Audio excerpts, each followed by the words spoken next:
उसने ये नजरिया पेश किया सब के सब बराबर हैं, यानी कोई नहीं सुनता है, जैसे आम लोग नहीं सुनते हैं वही हाल रसूल पाक का है। ये गुंबदे खजरा के साए में बैठकर रोजाना तालीम लेने वाला तालिबे इल्म कह रहा है, मदीना यूनिवर्सिटी में पढ़ने वाला स्टूडेंट कह रहा है। उसने जब ये कहा तो मेरे दिल को गैरत आई। मैं गुंबदे खजरा की छांव में बैठा हुआ था, मैंने सोचा इसको कुछ न कुछ रज़वी इंजेक्शन देने की जरूरत है। ताजुल फुक़हा मुनाज़िर अहले सुन्नत हज़रत अल्लामा मुफ्ती अख्तर हुसैन अलीमी साहब ने सिर्फ राफ़ज़ियों के ही छक्के नहीं छुड़ाए, बल्कि अरब देश में जाकर यानी सऊदी अरब में जाकर गुंबद खजरा के सहन में कुछ गैर मुकल्लिदों के भी छक्के छुड़ाए हैं। जी हाँ, वहाँ का एक स्टूडेंट जो नबी सल्लल्लाहु अलैहि वसल्लम के बारे में अकीदा रखता था, हज़रत अल्लामा मुफ्ती अख्तर हुसैन अलीमी साहब ने उसको कितना मुदल्लल जवाब दिया है। उन्हीं की किताबों से आप लोग इस वीडियो को आखिर तक ज़रूर देखिएगा। आपसे गुजारिश है कि नीचे एक कमेंट जरूर कीजिएगा। आदमी दूसरों की मानने में तरद्दुद में रहता है मगर अपनों की तो मानता ही मानता है। इसलिए मैंने उस गैर मुकल्लिद आलिम का जिक्र किया जिसको सारे उलमाए अहले हदीस अपना पेशवा मानते हैं। उनका नाम इब्ने कय्यम है। मैंने कहा क्या आपने इब्ने कय्यम का नाम सुना है? उसने कहा हाँ मैंने सुना है। मैंने कहा उनकी एक किताब है जिसका नाम अर्रूह है, क्या आपने इस किताब का मुताला किया है? उसने कहा ला, नहीं मैंने इस किताब का मुताला नहीं किया है। मैंने उससे कहा कि इब्ने कय्यम ने अपनी किताब अर्रूह के अंदर ये लिखा है कद सह्हा अन नबी सल्लल्लाहु अलैहि वसल्लम अन्नल अंबिया अहयाउन फी कुबूरिहिम युसल्लून।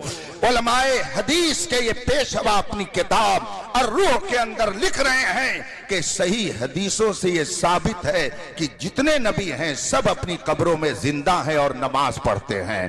जब मैंने उसकी ये इबारत पेश की और किताब अर्रूह का हवाला दे करके मैंने उससे पूछा क्या इब्ने कय्यम ने जो ये लिखा है आप इसको मानते हो?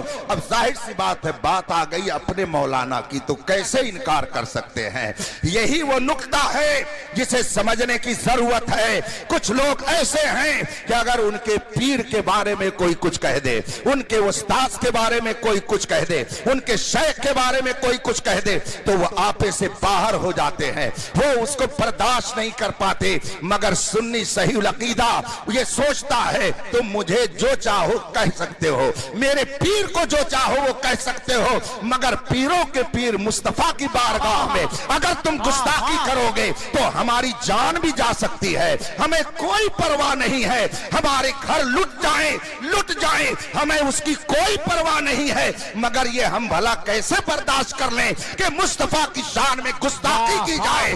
इसीलिए हम चीखते हैं, हम आवाज लगाते हैं, मगर हम ये भी जानते हैं कि कानून के शिकंजे में रहा जाता है तो हम कानून को गुहार लगाते हैं, ऐ कानून तू आ और इंसाफ कर कि जब हमने किसी के मजहबी पेशवा की तौहीन नहीं की तो कायनात के सबसे अजीम पेशवा की तौहीन क्यों की जाती है? इसलिए अगर आज नहीं तो कल मैदान महशर में देखा जाएगा, जालिम अपने कैफरे किरदार को पहुंचेगा और अहले ईमान जन्नत की बहारों में। वाह वाह वाह, नारे तकबीर, नारे रिसालत, गुंबदे खजरा कॉन्फ्रेंस, मसलके आला हजरत। मैंने अर्रूह किताब का हवाला दे करके जब उससे पूछा कि बताइए आप इसको मानते हैं कि नहीं मानते हैं, उसने कहा हाँ मैं मानता हूं। जब उसने कहा मैं मानता हूं तो मैंने फिर एक सवाल ठोक दिया। मैंने कहा आपने अभी कुरान की आयत पेश की थी जिससे आप ये साबित करना चाहते थे कि नबी सुनते नहीं हैं। मैंने इब्ने कय्यम के हवाले से हदीस पेश की जिसमें लिखा हुआ है कि नबी जिंदा है और जो जिंदा है वो बिलाशुबह सुनता है। तो अब बताइए आपने जो आयत पेश की जिससे आपने साबित करना चाहा कि नबी सुनते नहीं हैं वो सही है, या जो हदीस मैंने इब्ने कय्यम के हवाले से पेश की जिससे साबित होता है कि नबी जिंदा हैं सुनते हैं ये सही है? दोनों में सही क्या है? अब वो बेचारा इम्तिहान में पड़ गया। बहुत देर तक वो सोचता रहा। जब उसको कोई जवाब नहीं बन पड़ा तो उसने मुझसे कहा बैन माना हाजिल आया व हाजिल हदीस, या शेख बैयन लना माना हादिल आया व हादिल हदीस। कहता शेख मेरी समझ में बात नहीं आ रही है कि दोनों में सही क्या है, मुझे हदीस का भी माना बताइए, कुरान करीम की आयत का भी मतलब समझाइए। मैंने उसको थोड़ी देर तक अपने अंदाज में परेशान किया ताकि ये समझ जाए कि सिक्के के एक रुख को देख करके हकीकत तक नहीं पहुंचा जा सकता है जब तक कि सिक्के के दोनों रुख का मुताला न किया जाए। आजकल कुछ लोग सिक्के का एक रुख दिखा करके कौम को गुमराह करने की कोशिश करते हैं। ये तो इमाम अहमद रजा का कमाल है कि उसने हर हकीकत से निकाब को उलट करके और कौम को गुमराहों से मतनब्बे करते हुए फरमाया, सोना जंगल रात अंधेरी छाई बदली काली है, सोने वालों जागते रहियो चोरों की रखवाली है।